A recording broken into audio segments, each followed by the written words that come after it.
राष्ट्रवादीच्या प्रदेश अध्यक्ष जे आहेत तटकरे साहेब, त्यांनी आपली ओबीसी सेलच्या साठी प्रदेश म्हणून प्रदेशवरती घेतलेला आहे. त्याच्याबद्दल तुमचं कसं म्हणजे कशी मोर्चेबांधणी आहे काय? सध्या महाराष्ट्राच्या राजकारणाची चलनपहल जर पाहता, सध्या सर्व पक्षांनीच मनावर घेतलेलं आहे की ओबीसी शिवाय इथून पुढचं राजकारण होऊ शकत नाही. आणि म्हणून माझ्यासारखा सर्वसामान्य कुटुंबातला कार्यकर्ता तो ओबीसी धनगर चळवळीतून या समाजकारणामध्ये राजकारणामध्ये पुढे आला. आणि हे माझे काम पाहून राष्ट्रवादी काँग्रेसचे प्रमुख आदरणीय अजितदादा असतील, प्रदेशाध्यक्ष तटकरे साहेब असतील, सोलापूर जिल्ह्याचे धडाडीचे जिल्हाध्यक्ष उमेशदादा पाटील यांनी माझ्यावर ही जबाबदारी दिली. आणि इथून पुढच्या काळामध्ये ओबीसी हा जवळजवळ 350 जातींचा प्रवर्ग आहे. या प्रवर्गामध्ये अनेक छोट्या छोट्या मायक्रो जाती ह्या विखुरलेल्या आहेत. जसं की तुम्ही दलित समाज गावामध्ये एका ठिकाणी तुम्हाला भेटतो, किंवा आपण जर आदिवासी समाज पाहिला तर तो जंगलामध्ये एका असताना पण त्याचं स्ट्रक्चर आपल्या लक्षात येतं. परंतु ओबीसीचं हे स्ट्रक्चर गावकड्यापासून ते शिवाराच्या डोंगराच्या पलीकडेही हा ओबीसी विखरलेला आहे.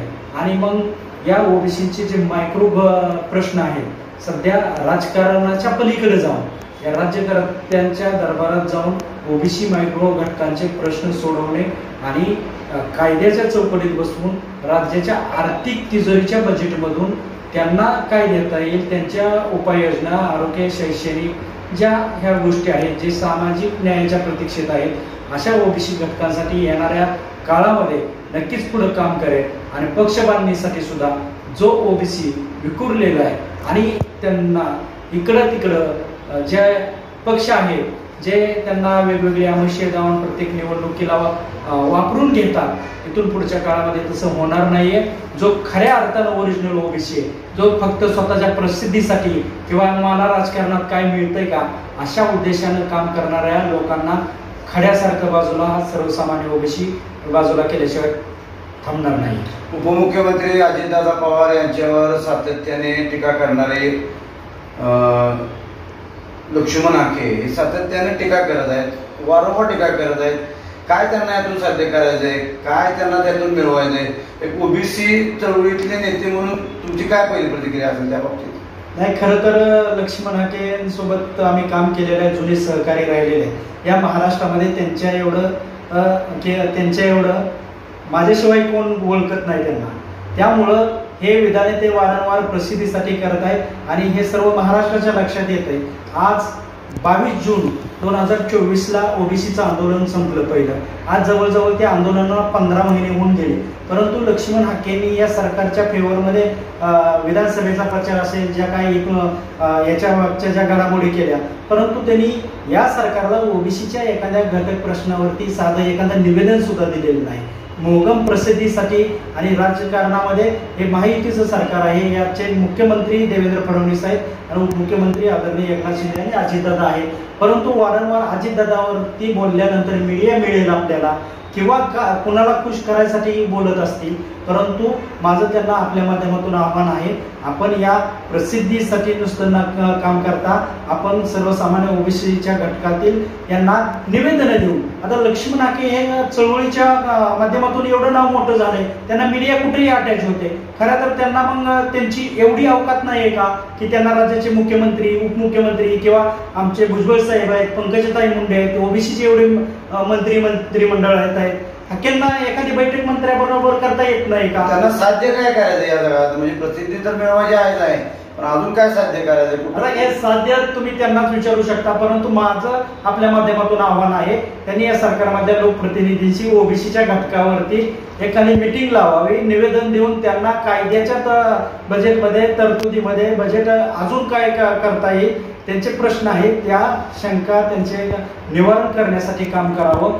निव्वळ प्रसिद्धीसाठी स्टेटमेंट करणं आता ह्या महाराष्ट्रातली जनता दूधखोळी राहिलेली नाही. भाजप नेते गोपीचंद पडळकर आणि आमदार रोहित पवार यांच्यातही नवीन एक वाद सुरू झाला आहे. सोलापूर जिल्ह्यात एक अपहरणाची केस नुकतीच सोलापूर जिल्ह्यात घडलेली आहे. त्याच्यामध्ये काही तथाकथित राष्ट्रवादी नेत्यांचाही त्यांचा सहभाग असल्याचा आरोप आमदार गोपीचंद पडळकर यांनी काल सोलापूर येथे पत्रकार परिषद केला होता. त्यांच्या काही नेते मंडळींनी केला होता, त्याबाबतीत तुमचे काय मत आहे एक ओबीसी नेते म्हणून? एक ओबीसी नेते म्हणून किंवा या भारताचा एक नागरिक म्हणून की कायदा सुव्यवस्था हातात घ्यायला कुणालाही परवानगी नाहीये. मुळामध्ये कोणताही विषय असू द्या, कायदा सुव्यवस्थेला कोण चॅलेंज करणार असेल तर त्याचा मी पहिल्यांदा जाहीर निषेध करतो. परंतु ज्या काही घटना घडतायत त्याची पूर्व ज्या काही घडामोडी आहेत त्या पण आपण लक्षात घेतल्या पाहिजेत. आणि कोण राजकारणासाठी प्रसिद्धीसाठी करत असेल तर ते चुकीची गोष्ट आहे. परंतु कायदा कोण हातात घेणार असेल आणि जर कोणी कोणाला ज्याच्या जीवाला धोका होईल असं जर कोण कृत्य करणार असेल तर अशा कृत्य करणाऱ्यांचा मी जाहीर निषेध करतो. आगामी जिल्हा परिषद, पंचायत समिती, नगरपालिका, महानगरपालिका निवडणुकीसाठी राष्ट्रवादी काँग्रेस ओबीसी सेलकडनं मोठ्या प्रमाणात मोर्चेबांधणी सुरू आहे. तुमच्या प्रत्येक तालुक्यामध्ये कशा, सोलापूर जिल्ह्यात प्रत्येक तालुक्यामध्ये किंवा प्रदेशातील प्रत्येक भागामध्ये कशा पद्धतीने तयारी सुरू आहे? हे पहा, अजितदादांच्या नेतृत्वाखाली आज अजितदादांकडे विकासाचा चेहरा म्हणून पाहिलं जातं.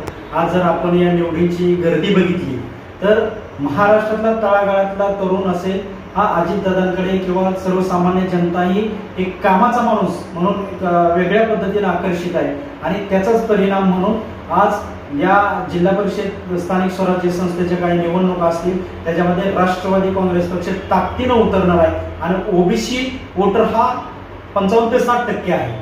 आणि तो वोटर जर 100% आम्ही कामाच्या बाबतीतून आम्ही आमच्या पक्षाकडे त्यांचं मन वळवू आणि अजितदादांच्या नेतृत्वाखाली व उमेशदादा जिल्हाध्यक्ष यांच्या नेतृत्वाखाली आम्ही आता जनता दरबार वळवणार आहोत.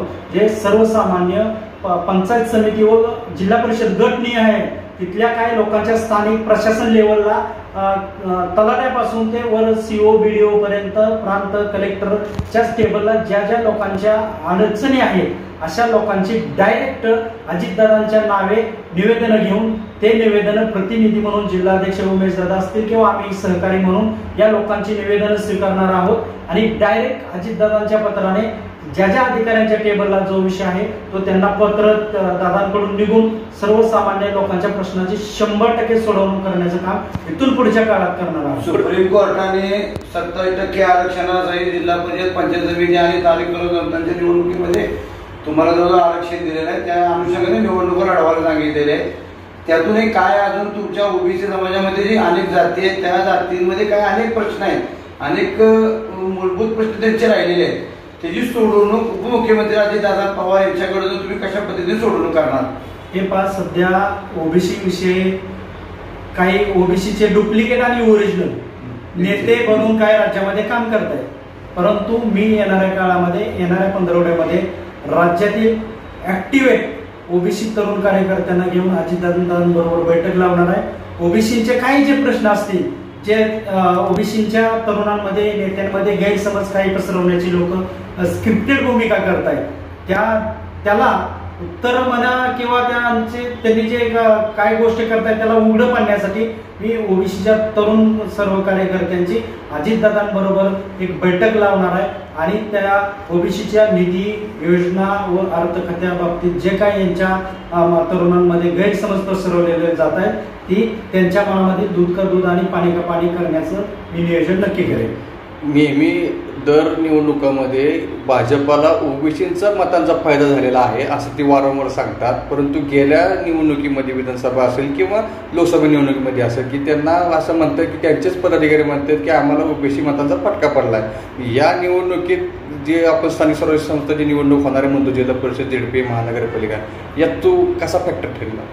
आता यामध्ये जरी महायुतीचं सरकार असेल, विरोधात महाविकास आघाडी आहे, वरिष्ठांनी आदेश दिलेले आहेत जिथं युती घडेल तिथं एकत्र लढा, जिथं युती होणार नाही तिथं स्वतंत्र लढा. आणि हे सगळे अधिकार जिल्हाध्यक्ष आणि जिल्हाध्यक्ष आमच्या पदाधिकाऱ्यांना नक्की देतील. परंतु याचं ज्या विधानसभा आणि लोकसभा असतात ह्या हाय प्रोफाईल म्हणजे देश लेवलच्या, राज्य लेवलच्या निवडणुका असतात. आणि त्या वेळेचं जो निवडणुकीमध्ये प्रोपगंडा किंवा त्या वेळेस राज्यामध्ये ज्या काही घडामोडी करतात त्याचा इफेक्ट त्या सध्याच्या वातावरणात असतो. परंतु जिल्हा परिषद, पंचायत समिती ही निवडणूक सर्वसामान्याच्या प्रश्नावरती त्यांच्या प्रश्नावरती लढवली जाते. आणि तिथं सर्व जिल्हा परिषद पंचायत समितीच्या या स्थानिक स्वराज्य संस्थांमध्ये राष्ट्रवादी काँग्रेसचे पाय एकदम मजबूत आणि बळकट आहेत आणि या निवडणुकीमध्ये सुद्धा राज्यामध्ये 1 नंबरचा पक्ष अजितदादांच्या नेतृत्वाखाली राष्ट्रवादी काँग्रेस पक्ष बनेल एवढं आपल्या माध्यमातून ग्वाही देईल.